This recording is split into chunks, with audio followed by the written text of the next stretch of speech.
Hey guys, welcome back to the podcast. I can't wait to yap today. I'm in such a yappy mood.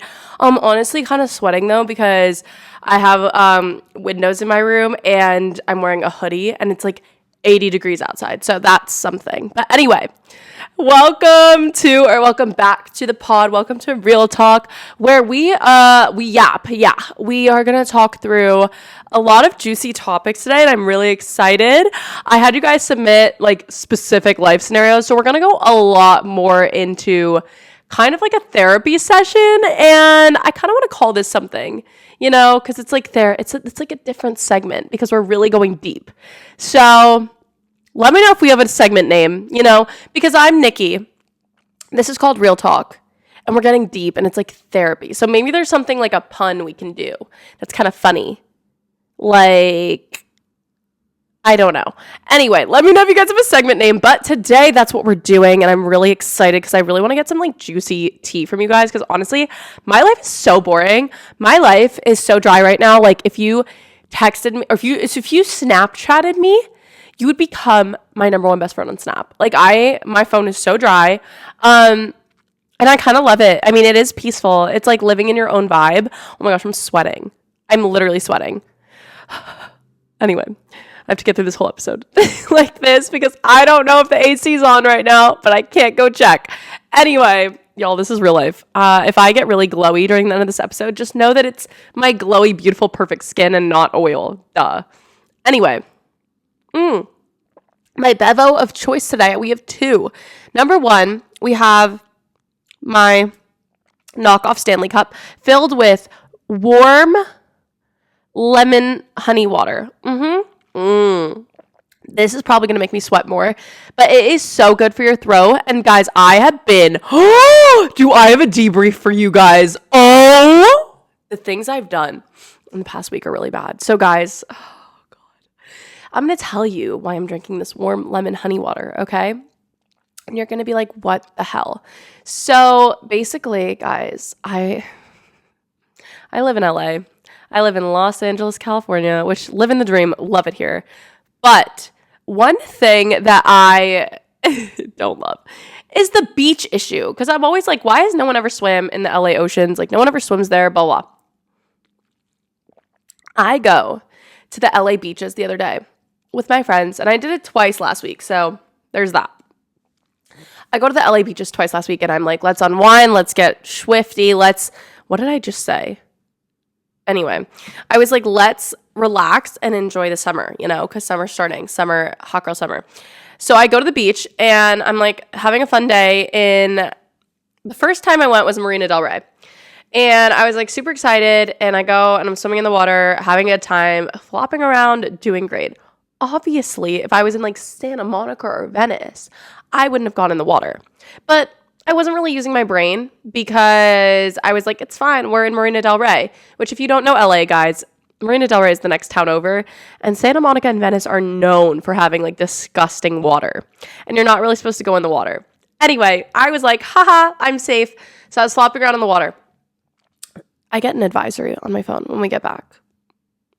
And it says that the water in Santa Monica, Venice, Marina Del Rey, Malibu. Keep in mind, I went to the beach the next day, and I went to Malibu.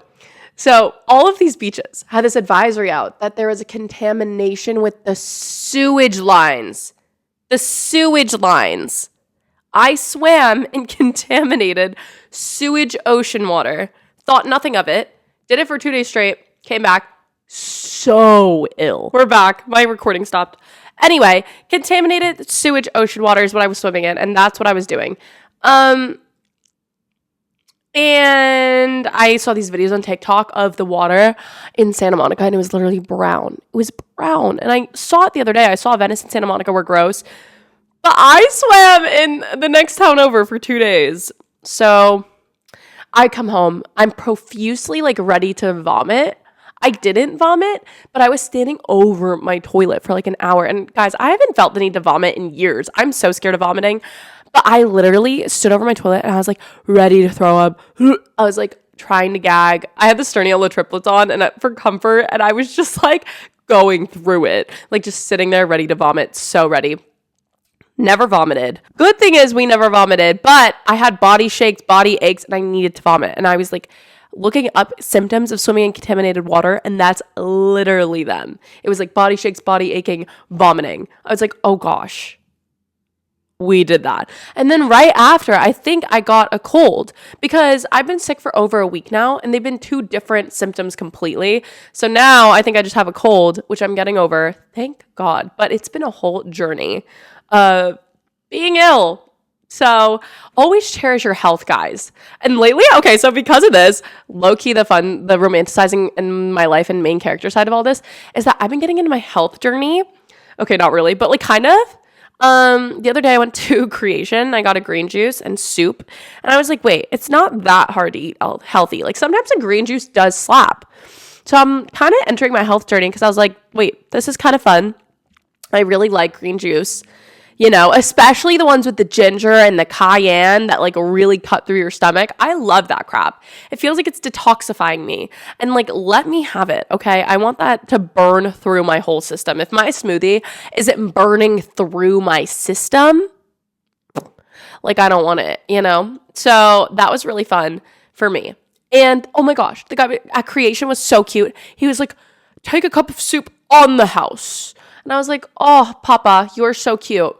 This man touched my heart, truly. So I had to mix two soups because they were running out. So I mixed butternut squash and vegan cauliflower. And I don't know what these vegans are on, but that tasted good. Good AF. I don't know how they did it. But I'm starting to get into my health journey and like thinking like, okay, I could do this. I could do some like green juice, vegan action. I want to make those chickpea brownies that I saw on my For You page so bad. Alex Earl posted that her friend made these like blondies made out of chickpeas, and I want to try it so bad. So that's my mission for tonight, and I'll let you guys know how that goes. But as I was saying, I'm going to stop yapping now, and I'm going to get into the episode. So today, oh, I forgot to tell you guys my second beverage. My second bevo here is a pink latte that I got. It's called a Space Jam latte, and it's made with raspberry and condensed milk. Wait. It is just so good. And it's like baby pink. It's literally like a me latte. That's the me espresso. Okay, last thing I want to yap about before we get into the topics. Bro, Gracie Abrams. Hello. I love her. You know, she is just slaying the game. My opinions on Gracie Abrams are as follows. Slay. I just threw up. Anyway, she slays. I love her, and I love you, I'm sorry. Are you kidding? That song just shook me to my core, you know, because I've been in I Miss You, I'm Sorry, girl. I used to call my ex or like cry to that song a lot. I Miss You, I'm Sorry was like my song if I wanted to cry over my ex. That or My Tears Ricochet by Taylor Swift, or what's it called? Right Where You Left Me by Taylor Swift. Those are all my like breakup songs rotation. And if you don't have a breakup song rotation, you're doing it wrong. Because sometimes you need to force yourself to cry to get over that mid boy. So anyway, mine is Right Where You Left Me, My Tears Ricochet, and I Miss You, I'm Sorry by Gracie Abrams. And I freaking love this song. So when I Love You, I'm Sorry came out, oh my gosh, the edits I've been seeing to that song are insane. First of all, Chuck and Blair from Gossip Girl. Second of all, Belly and Conrad from The Summer I Turned Pretty. I've been seeing so many edits to that song, and it's so good. It just makes me want to live in a fan fiction because my life is so dry. And it's funny when your life is dry because you're like, I could take a situationship and choose chaos and confusion, or I could choose peace, but then I'm bored. Anyway, now let's get into some of your juicy scenarios. I don't know why that took me so long to think of the name. I don't know. We need like a name for this segment. Okay, so let me know, guys. But let's get into it. I'm going to read some from my laptop. Hold on. Okay, this first one says, how can I work on being a better girl's girl? I constantly go home and think about my day and feel like I messed up, then go to my friends apologizing 24/7. How can I be a more supportive friend? Girl, what are you apologizing for, though? Like, okay, there's two scenarios here. Number one, you're a normal, great friend, and you're just being hard on yourself and apologizing for no reason, which in that case, get rid of that, and we're going to work on our confidence and work on stop apologizing for just existing, you know? Because I feel like a lot of the times when we're younger, like when we're more insecure, like whatever it is, we tend to apologize all the time for just, like, existing and for, like, basic things that you don't need to apologize for. And the more confident I've got, the more I've realized I don't need to apologize for everything. Like, your feelings are valid and you don't need to apologize for them. And, you know, I feel like that comes from a fear of, like, people are going to leave. So you, like, constantly are overcompensating and apologizing, but it comes off as, like, insecure. And people treat you based off how you treat yourself. So if you're, like, constantly thinking you're in the wrong, constantly apologizing, like, no, back yourself up. You know what I mean? Okay, but anyway, if you're actually doing things like cheating on them with getting with their boyfriends or something, or like doing them dirty, then maybe we need to work on that. Maybe that's a little character development. But, you know, being a girl's girl just means that, you know, you're there for your friends when they need you, and you don't need to be constantly apologizing 24/7. So that's my take on that. Unless you're doing something really bad, then, like, what are we doing, girl? Yeah. Someone said, I liked this guy for 2 years. Recently, he told me he didn't like me anymore because I was too much drama and stress, even though he said it wasn't my fault. I want to get over him, but I can't. Any advice? Oh, girl, what are we doing? Okay. If someone says that you, I love this guy because he's like, it's not you, it's me, but you're too much drama and stress. Like, girl, what? What? I would, you know, tell you to, okay, we need to realize why you can't move on. You can't move on because you're romanticizing this boy, and he doesn't even appreciate you. Like, you need to start getting the ick from people who don't appreciate you, because clearly this guy is saying you're too much drama and stress. No, he just can't handle you, and that's okay, but it doesn't mean you're too much. Just because someone says you're too much doesn't mean you're too much. I used to, like, constantly be with guys and, like, tone myself down and feel the need to, like, chill myself out and be the chill girlfriend and ask for less, because they would always tell me that I'm too much or I'm asking for too much, and that's not the case. It just means that you guys aren't a match. It doesn't mean you're too much. It's nothing personal. It's just your chemistry. And the right person is literally going to adore, like, every little, like, thing about you. Every little quirk, they're gonna adore it because it's, like, your person. And when it's not your person, you'll realize that you guys get kind of, like, annoyed at each other for all these little things, and you'll be like, why is this happening? And it's because y'all don't have, like, the real chemistry. Like, it's not built on anything real. Like, you guys, you know, are obviously probably attracted to each other, and then you don't actually see if you have chemistry, so then it's, like, not working, and you're gonna get annoyed at each other for little things, and people are gonna try to blame you and be like, you're too much, you're this, you're that. But no, it's just your chemistry together. Don't feel like you need to change yourself based on a dating experience. Like, never take that personally, because it just means they weren't enough for you, okay? Not that you're too much. And you need to not feel like you need to change yourself. You need to just let that person be. And the reason you can't get over him is because you're still romanticizing him.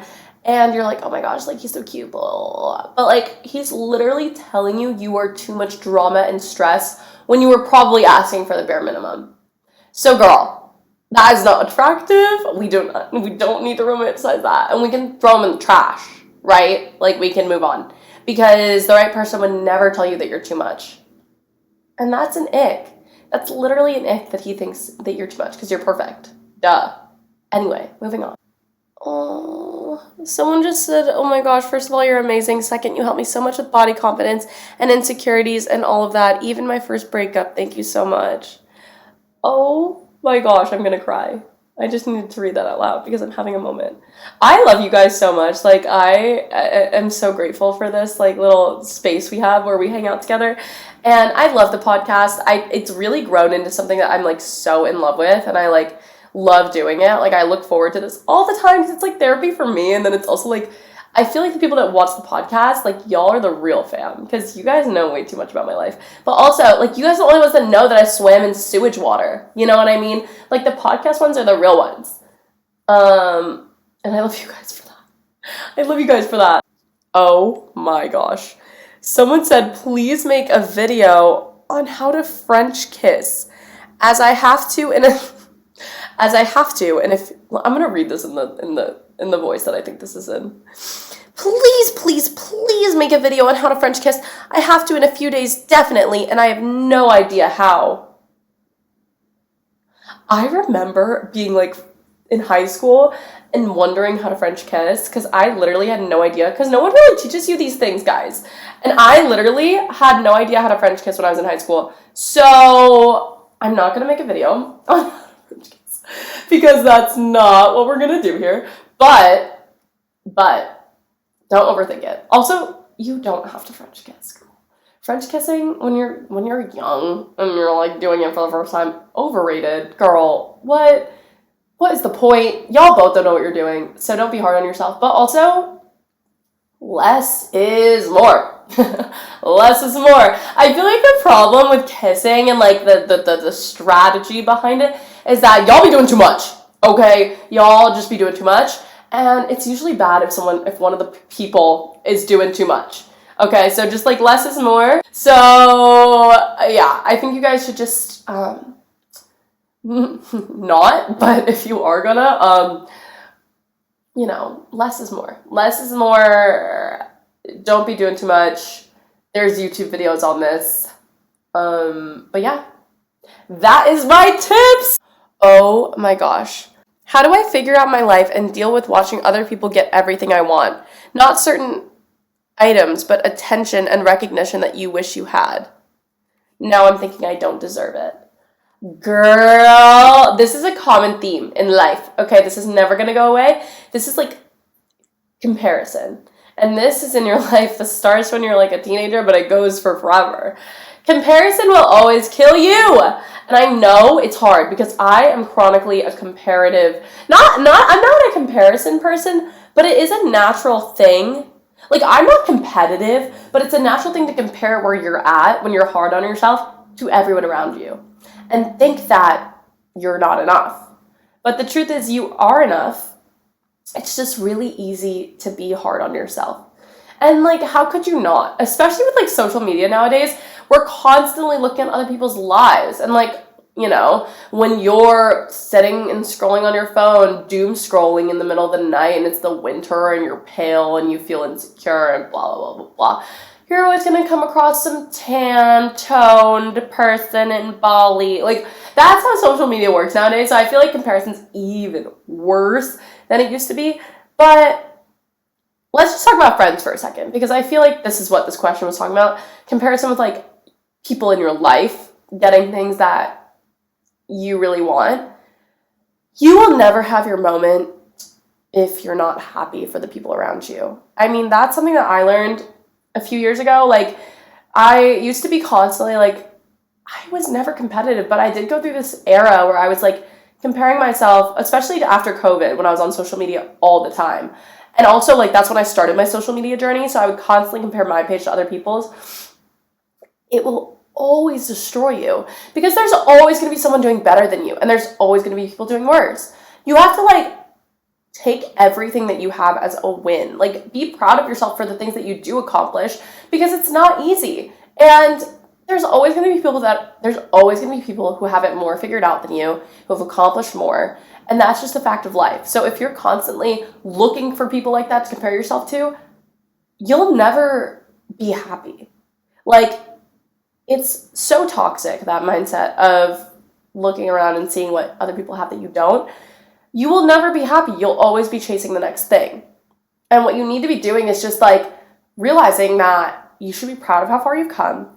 And when you clap for other people and you're proud of other people and you're genuinely happy for other people's success, that's when you're going to have your moment too. Because guess what? When you're that supportive friend, everyone is going to want to be supporting you too. And I think that's when like doors open easier for you.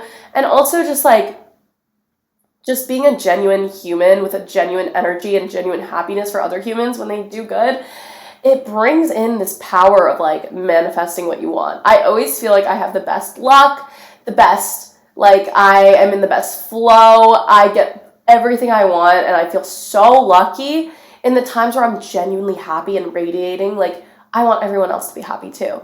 And that's like my prime energy state. Like, when I'm like so happy for everyone, I'm happy with myself, I'm happy for other people. And you really just like have this magnetic energy, and then you're going to attract the things that you want. Trust me, because that's how it works. Like, when you stop wanting so badly and you just trust that your time is going to come, that's when it will. okay? And you need to stop being in this state of like desperation, because when you're constantly comparing yourself to other people, you're looking at what you don't have. And when you focus on what you lack, you don't attract things that you want. So you have to be in this state where you're like happy with yourself and happy with how much you've done. And it's okay to want things, but just trust that they will happen at the time they're supposed to. Because everyone's on their own timeline, and you can't compare yourself to somebody else's timeline, because you don't know what they went through to get to that one moment of success. Like, you don't know. And yeah, sometimes people get it easy, but you don't know what people had to go through. And I think that comparison is really dangerous, because we only see like the highlights of other people's lives, and we want that so bad, not knowing what that person had to go through, not knowing the pile of their problems in life, and just wanting what they have. And so we need to stop ourselves. And I know it's tempting, because like I've been through this the past few years too. I think it's really, really common in your 20s to like look at other people and be like, what do you got over there? Like, comparison is so normal. And I want you guys to know that, because I don't want you to be hard on yourself for comparing yourself to other people. But you need to like stop yourself in your tracks and be like, wait, I should be proud of myself. And the more that I compare myself to other people and look at what I don't have, the longer you will be like in this desperate, needy little state. You know, you need to be happy for other people and excited for yourself. And I think that's the best state to be in to get what you want. So that's kind of my advice on that. And I feel like I know a lot, because I've struggled with this in the past few years. And like, that's what I've learned to be like truly successful and truly happy. You need to be happy for other people when it's their turn to get applauded. Okay? That's my advice on that. Because if you're that bitter friend when other people do good, no one's gonna want to clap you on when something good happens to you, if it happens to you. Like, the bitter friends, I had like friends like this before, where they're just like insanely bitter when anything good happens to you, and it's like, what in the heck is this vibe?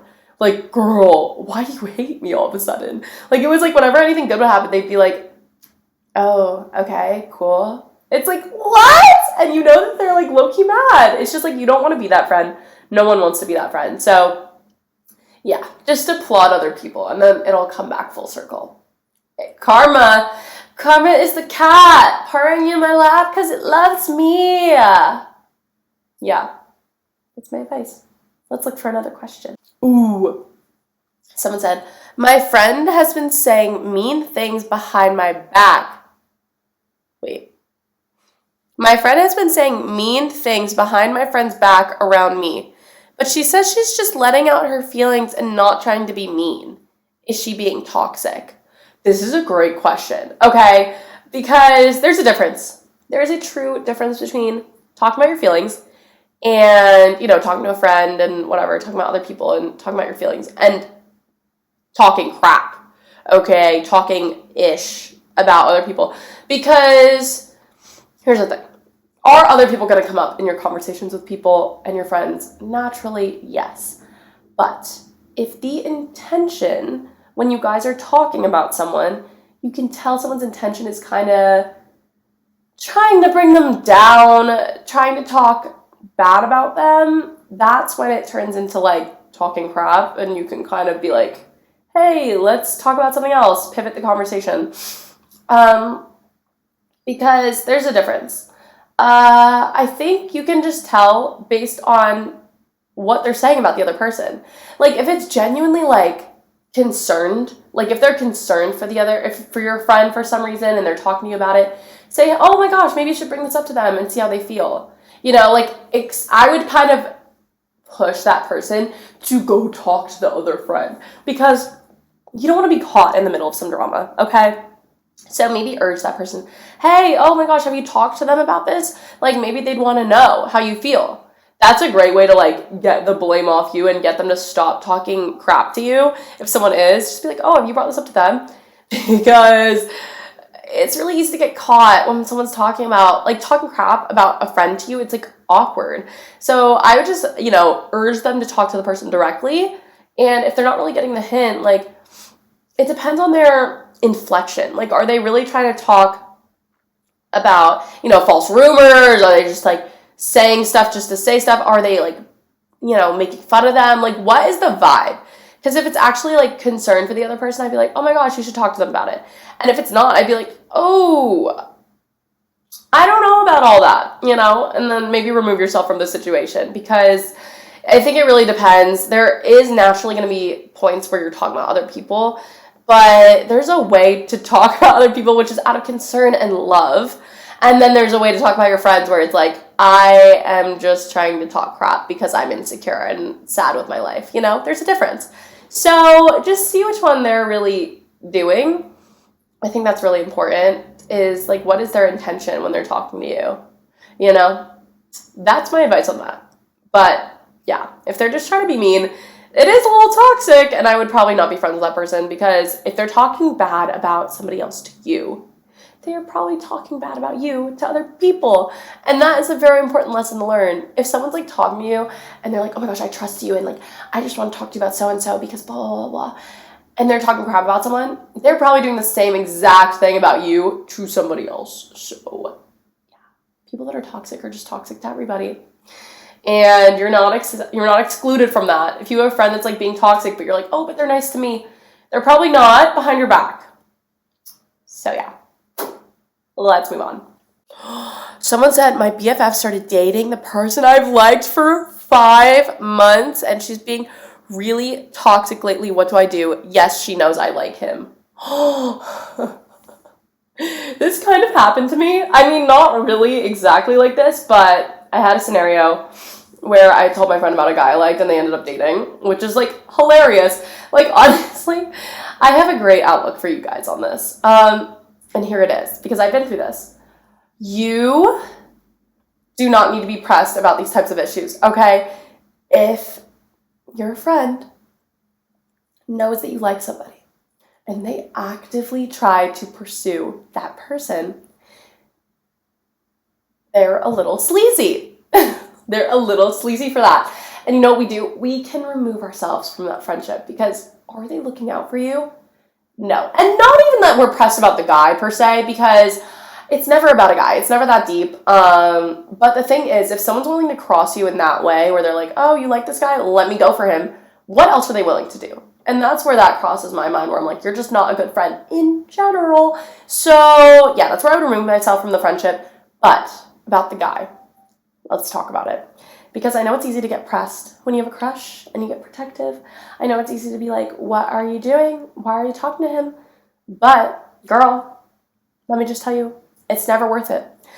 Here's the outlook that I have that's given me some peace, because I obviously felt weird about it in the situation that I went through, where I was like, what? They're dating? Like, what? But if someone is truly meant for you, or if that is like your person, your soulmate, number one, you guys will always find each other. Number two, what is yours cannot be taken from you. And that is such an important lesson. When you like a guy and then he goes for another girl, you shouldn't be butthurt. You should be thankful, because he's revealing his true colors early on.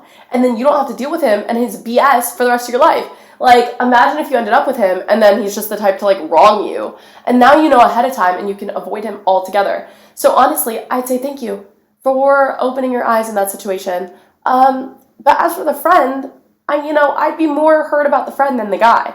And I'd say that that's not a real friend, and probably cut them off, because you never know like what they're going to do to you in the future. If they're willing to cross you up for a guy, like if they're willing to sacrifice your whole friendship over a guy, who knows what they're willing to do?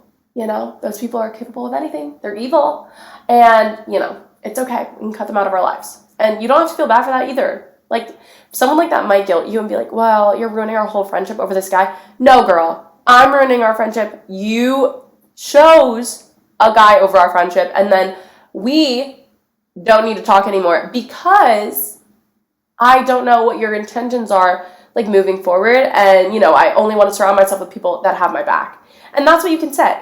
And like, honestly, that's the truth. Like, it's never that deep when it comes to like dating, or she stole this guy from me, whatever. It's more about the principle of it. Like, you guys are friends, and they crossed you up over a guy that's probably not even going to last. So honestly, I would be more hurt over the friendship, and that's what I would say to do. But girl, don't be pressed over a guy, ever. Okay? That is not our job. That's not our job. We focus on ourselves out here, and the right people will always stick around and not be stupid. So that's what you need to learn from that. And yeah, I think I'm gonna end the pod here. I had so much fun doing this episode. I kind of want to do like longer episodes with you guys and just like talk and like talk about all these random crazy scenarios. So leave more in the comments. I love these like therapy sessions, and give me a name, because like literally I have the therapy couch, have the therapy pillows, therapy blanket even. We're so cozy and we're just talking. There's these like girl talk scenarios and it's so fun. So let me know what we should name this, like these episodes. But I love you guys so much. Thank you for tuning in to the pod. You guys are my favorite people in the whole world. And also, I need new cover suggestions because I've been singing more and I want to do more covers. So let me know what I should sing for you guys. But I love you guys so much. And yeah, let me know what you want to see next. Comment more scenarios. Comment more girl talk cues. And follow me on Instagram, Snapchat, follow the podcast, and subscribe to the YouTube, and follow me on TikTok, because that is all the ways you're going to reach me. And I usually take questions from all of the above. So yeah. I love you guys, and I will talk to you. Also, my ad is Niki_Patton for almost everything: Snapchat, Instagram, TikTok, and YouTube. So I love you guys so much, and I will talk to you in the next one. Let me know what you want to see next. I love you guys, and I hope you have the best day ever. And love yourself, and be kind to yourself, and go to the mirror and give yourself a compliment. That's your homework for today. I love you guys, and I'll talk to you in the next one. Mwah. Bye.